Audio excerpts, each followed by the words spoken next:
ഈ യാത്രകൾ പലതരമുണ്ടെങ്കിലും ഒരു സോളോ യാത്ര പോകണമെന്നുള്ള ഒരുപാട് ആൾക്കാർ ഒരു ആഗ്രഹമായിരുന്നു. ഈ സോളോ യാത്ര എന്താണ്? ഒരുപാട് ആൾക്കാർ പറയാറുണ്ടല്ലോ സോളോ യാത്രേനെ കുറിച്ച്, അത് വേറൊരു രീതിയിലാണ് നമുക്ക് ഇമ്പാക്റ്റ് ചെയ്യുന്നതെന്നൊക്കെ. അങ്ങനെ ഒരു സോളോ യാത്ര പോകാമെന്നുള്ള ആലോചിച്ചാണ് ഞാൻ ഈ ഈ ഒരു യാത്ര തിരിച്ചിറങ്ങിയത്. അപ്പോൾ എങ്ങോട്ട് പോകാൻ നോക്കുമ്പോഴാണ് ഈ ഋഷികേശ് എനിക്ക് ഒരുപാട് നാളായിട്ട് ആഗ്രഹമുള്ള ഒരു സ്ഥലമാണ്. ഋഷികേശൊക്കെ പോയി കുറച്ച് അഡ്വഞ്ചർ ആക്ടിവിറ്റീസ് ഒക്കെ ചെയ്ത് ഒരു 3-4 ദിവസം അവിടെ ചില്ല് ചെയ്ത് തിരിച്ചു വരാമെന്നുള്ളതായിരുന്നു എൻ്റെ ഒരു പ്ലാന്. അങ്ങനെ തിരിച്ച് യാത്ര എൻ്റെ എല്ലാ പ്ലാനുകളും തെറ്റിച്ചുകൊണ്ട് എത്തിച്ചെന്നത് ഹിമാലയത്തിൻ്റെ ഒരു ഉൾഗ്രാമം ആയ മഞ്ചഫ് എന്ന് പറയുന്ന ഒരു ഗ്രാമത്തിലാണ്. അപ്പോൾ അൺഎക്സ്പെക്റ്റഡ് ആയിട്ട് സംഭവിച്ച ആ ഒരു ഗ്രാമവും ആ ഗ്രാമത്തിൽ നിന്ന് കിട്ടിയ അനുഭവങ്ങളുടെ ഒക്കെ ഒരു എക്സ്പീരിയൻസ് ഷെയർ ചെയ്യാൻ വേണ്ടിയാണ് ഈ ഒരു വീഡിയോ ചെയ്യുന്നത്.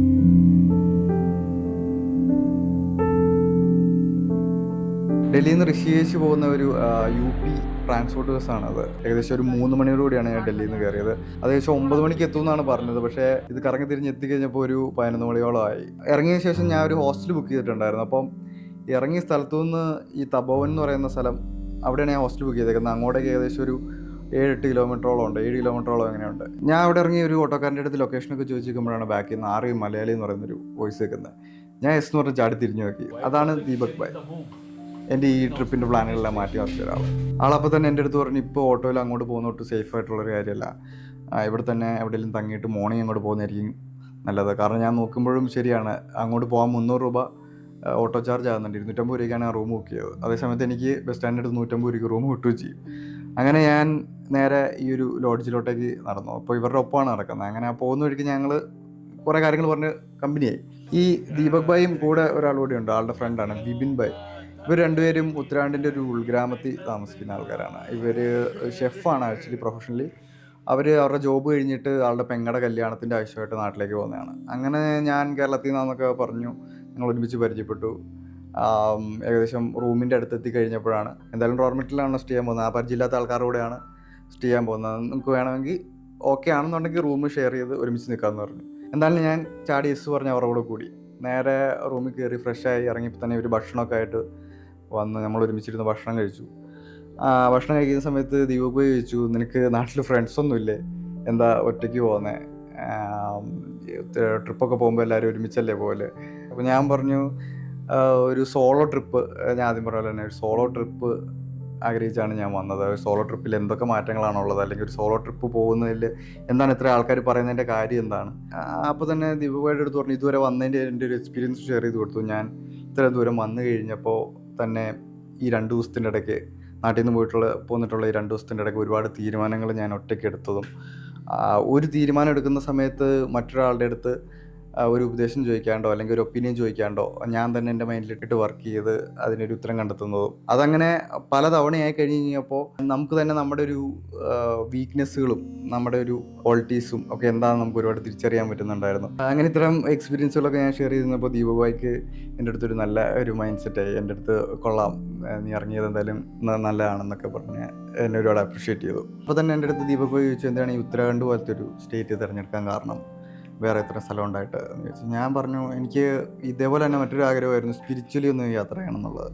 പലതരത്തിലുള്ള രീതിയിൽ യാത്ര ചെയ്തിട്ടുണ്ടെങ്കിലും ഒരു സ്പിരിച്വൽ ജേണി എന്താണെന്നുള്ളത് ഒരുപാട് മിസ്റ്ററി ആയിട്ടുള്ളൊരു കാര്യമായിരുന്നു. അപ്പം അത് രണ്ടും ഒരുമിച്ച് ആയിക്കോട്ടെ എന്നോർത്താണ് ഋഷികേശ് ഇറങ്ങിയെന്ന് പറഞ്ഞു. ഇത് കേട്ടതും ദീപക് ഭായ് എന്നെ എന്തോ ഹെൽപ്പ് ചെയ്യണം എന്നുള്ള രീതിയിൽ തന്നെ എൻ്റെ അടുത്ത് പറഞ്ഞു, നിതിൻ, ഈ നിനക്ക് ഒരുപാട് ലൈഫും അങ്ങനെയുള്ള കാര്യങ്ങളൊക്കെയാണ് ഉത്തരാഖണ്ഡിനെ കാണുന്നുണ്ടെങ്കിൽ അതിന് മലമുകളിലോട്ടൊക്കെയാണ് പോകേണ്ടത്.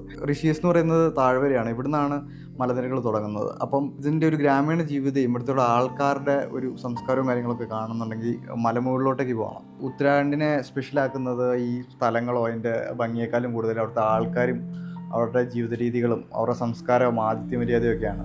അപ്പോൾ ഉത്തരാഖണ്ഡിനെ എക്സ്പ്ലോർ ചെയ്യുമ്പോൾ അതാണ് എക്സ്പ്ലോർ ചെയ്യേണ്ടത്, അല്ലാണ്ട് ഒരു സ്ഥലം എന്നുള്ള രീതിയിലല്ല, കൂടുതലും ആളുകളിലേക്കാണ് ഇറങ്ങി ചെല്ലേണ്ടത്. ഇത്രയും പറഞ്ഞു കഴിഞ്ഞപ്പോൾ തന്നെ എൻ്റെ അടുത്ത് ദീപക് ഭായ് ചോദിച്ചു, എൻ്റെ നാട്ടിലോട്ടേക്ക് പോരുന്നോ, ഇവിടുന്ന് ഒരു 100 കിലോമീറ്റർ ഉണ്ടാവും, അവിടെ ചെന്ന് കഴിഞ്ഞാൽ നിനക്ക് നല്ല ഗ്രാമീണ ജീവിതങ്ങളും the real adventure is on the mountains, അതാണ് പുള്ളി അപ്പോൾ എൻ്റെ അടുത്ത് പറഞ്ഞ കാര്യം.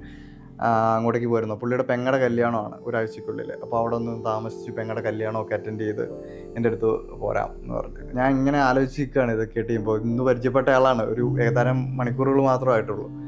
ഒരാളുടെ കൂടെ ഇത്രയും അതും വേറെ സ്ഥലത്ത് വന്നിട്ട് പെട്ടെന്ന് ആളുടെ കൂടെ പോരുന്നതെന്നൊക്കെ ചോദിക്കുമ്പോൾ എന്നുള്ള രീതി ഞാൻ എന്ന് ആലോചിച്ച് നിൽക്കുന്ന സമയത്ത് പറഞ്ഞു, എൻ്റെ വീട്ടിൽ തന്നെ തങ്ങാം, ഭക്ഷണം സ്റ്റേയും കുറിച്ചൊന്നും ഓർത്ത് വിഷമിക്കേണ്ട, എല്ലാം നമ്മൾ പ്രൊവൈഡ് ചെയ്യും, എത്ര ആൾ വേണമെങ്കിലും താമസിക്കാമെന്ന് പറഞ്ഞു. ഞാൻ ചാടി എസ് പറഞ്ഞ് ഓക്കെ ഞാൻ വരികയാണെന്ന് പറഞ്ഞു. ദീപക് ഭായ് ശരിക്കും പറഞ്ഞ ഒരു ഷെഫാണ്. അപ്പോൾ ആള് ദുബായിൽ വർക്ക് ചെയ്യുന്ന സമയത്ത് റൂംമേറ്റ് ഒരു മലയാളിയാണ്, ഒരു കണ്ണൂർകാരനായിരുന്നു. ഞാൻ വരുന്ന വഴിക്ക് ബസ്സിലിരുന്ന് മലയാളം സംസാരിക്കുന്നത് കേട്ടിട്ടാണ് പുള്ളി ഞാൻ മലയാളിയാണെന്ന് ഐഡൻറ്റിഫൈ ചെയ്തത്.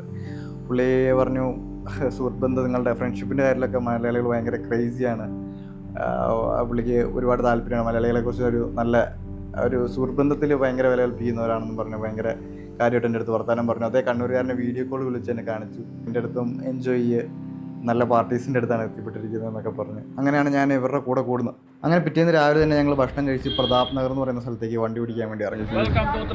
ഉത്തരാഖണ്ഡിൽ ബസ്സുകളേക്കാൾ കൂടുതൽ ഇത്തരം ഷെയർ ടാക്സികളാണ് കൂടുതലായിട്ട് ആൾക്കാർ യൂസ് ചെയ്യുന്നത്. ഇതേപോലെയുള്ള ടാറ്റ സുമോകളൊക്കെ ആയിരിക്കും. അങ്ങനെ ഒരു വണ്ടി കയറി നമ്മൾ നേരെ പ്രതാപ് നഗറിലോട്ടേക്ക് വിട്ടു. അങ്ങനെ ഏകദേശം ഒരു 2-3 മണിക്കൂർ ഓടിക്കഴിഞ്ഞിട്ട് ഉച്ചഭക്ഷണം കഴിക്കാൻ വേണ്ടി നമ്മൾ ഒരു റോഡരികിലുള്ള ഒരു കടയിൽ നിർത്തി ഇറങ്ങി. അങ്ങനെ ഇറങ്ങിക്കഴിഞ്ഞപ്പോൾ ദീപക് ഭായ് എന്നെ വിളിച്ചെടുത്തിട്ട് കുറച്ച് കാര്യങ്ങൾ പറഞ്ഞു. നമ്മൾ എവിടെ പോയി കഴിഞ്ഞാലും ആ പോകുന്ന സ്ഥലത്തെക്കുറിച്ച് ഒരു ബേസിക് ഐഡിയാസ് എപ്പോഴും നമ്മൾ വെച്ചിട്ടുണ്ടാവണം. നമ്മളിപ്പോൾ പോകുന്ന സ്ഥലത്തെക്കുറിച്ച് ഞാനൊരു കുറച്ച് കാര്യങ്ങൾ നിങ്ങൾക്ക് പറഞ്ഞുതരാമെന്ന് പറഞ്ഞു. ഈ ഉത്തരാഖണ്ഡ് ശരിക്കും പറഞ്ഞാൽ 2 പ്രദേശങ്ങളായിട്ടാണ് തിരിച്ചിരിക്കുന്നത്. ഒന്ന് ഗഡ്വാൾ, മറ്റൊന്ന് കുമാൻ. ഈ നമ്മുടെ നാട്ടിൽ മലബാർ തിരുവിതാംകൂർ എന്നൊക്കെ പറയുന്ന പോലത്തെ ഒരു വ്യത്യാസമാണുള്ളത്. പക്ഷേ ഈ 2 ആൾക്കാരും 2 തരം ഭാഷകളും 2 തരം ജീവിത രീതികളും അവരുടെ ചടങ്ങുകളും ആചാരങ്ങളിലും ഒക്കെ ഒരുപാട് വ്യത്യാസമുണ്ട്. അപ്പോൾ നമ്മൾ പോകാൻ പോകുന്ന ഗഡ്വാൾ ഏരിയയിലേക്കാണ്. ഗഡ്വാൾ ഏരിയയിലെ മഞ്ചഫ് എന്ന് പറയുന്ന ഗ്രാമത്തിലേക്കാണ്. പോകുന്ന വഴിക്ക് വഴി ഇങ്ങനെ ചെറുതായി പിന്നെ ടാറിട്ട വഴികളൊക്കെ മാറി മണ്ണിട്ട വഴിയിലോട്ടൊക്കെ മാറി, പിന്നെ കുറേ ദൂരം ഓഫ് റോഡിലോട്ടൊക്കെ പോയി. അങ്ങനെ ഏകദേശം ഒരു 1.5 മണിക്കൂർ അതേപോലത്തെ വഴി കൂടെ സഞ്ചരിച്ച് നമ്മളൊടുവിൽ വട്ടവടയുടെയൊക്കെ ഒരു ഉള്ളാന്തരത്തിൽ ചെല്ലുന്ന പോലെ ഒരു സ്ഥലത്തോട്ട് എത്തി. അങ്ങനെ നമ്മൾ വീണ്ടും അടുത്തൊരു ഓഫ് റോഡ് വഴിയിലോട്ടേക്ക് കയറി. ഗ്രാമം എത്താറായി കഴിഞ്ഞപ്പോഴത്തേനും ഇവർ വണ്ടിയിൽ നല്ല പാട്ടും ബഹളവും ഭയങ്കര ആഘോഷമൊക്കെ ആയി. എല്ലാവരും ഡ്രൈവർ ഉൾപ്പെടെ ഇവരുടെ കൂടെ പങ്കെടുത്ത് ഭയങ്കര പാട്ടും വണ്ടിയിൽ തന്നെ ഡാൻസും അങ്ങനെയുള്ള കാര്യങ്ങളൊക്കെ ചെയ്തു.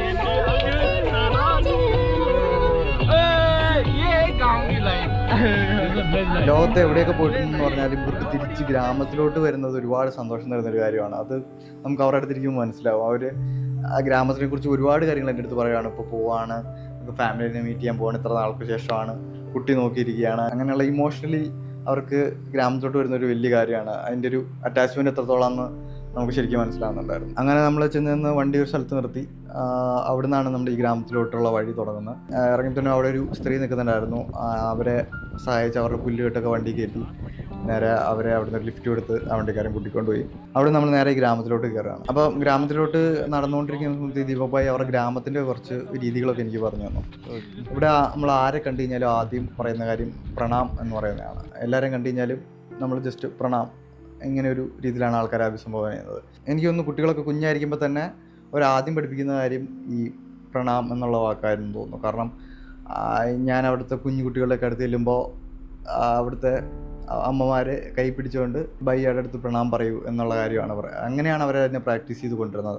ചെറുപ്പത്തിൽ തന്നെ അത് അവരുടെ ഉള്ളിൽ പഠിപ്പിച്ചുകൊണ്ടിരുന്ന ഒരു സംസ്കാരത്തിൻ്റെ ഭാഗമാണത്. അങ്ങനെ ഞങ്ങൾ നടന്നു കയറുമ്പോൾ കുറേ സ്ത്രീകൾ നടന്നു വരുന്ന കാണാം. വിറകും പുല്ലുമൊക്കെ ശേഖരിച്ച് കടന്നു പോകുന്ന സ്ത്രീകളെ കാണാം. അതായത് ഇവിടുത്തെ സ്ത്രീകളുടെ ഒരു പകൽ സമയത്തെ ഒരു പ്രധാന പരിപാടി എന്താണെന്ന് വെച്ച് കഴിഞ്ഞാൽ ഈ വീട്ടിലേക്ക് വേണ്ട വിറകുകളും പുല്ലുകളും ശേഖരിക്കുക എന്നുള്ളതാണ്.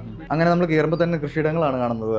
ഗോതമ്പ് പാടങ്ങളാണ്. ഗോതമ്പ് പാടങ്ങൾ എന്ന് പറയുമ്പോൾ ഇത് മലനിര പ്രദേശമായതുകൊണ്ട് തട്ടായിട്ടാണ് കൃഷി ചെയ്തിരിക്കുന്നത്. നമ്മൾ ഈ കൊടൈക്കനാലൊക്കെ പോകുമ്പോൾ പൂണ്ടി ആ ഏരിയയിലൊക്കെ പോകുമ്പോൾ കാണുന്ന പോലത്തെ തട്ടായിട്ടുള്ള ഏരിയ കൂടെയാണ് അവർ കൃഷി ചെയ്യുന്നത്. അങ്ങനെ നമ്മൾ നടന്ന് നീങ്ങുമ്പോൾ തന്നെ കുറേ ഗ്രാമവാസികളെ കാണുന്നുണ്ട്. ഈ ദീപക് ഭായ് ഒക്കെ ചെല്ലുന്നത് എങ്ങനെയാണെന്ന് വെച്ചാൽ ഗൾഫിൽ നിന്ന് വരുന്ന പോലെയാണ് ഇവരുടെ നാട്ടിലോട്ടേക്ക് ചെല്ലുന്നത്.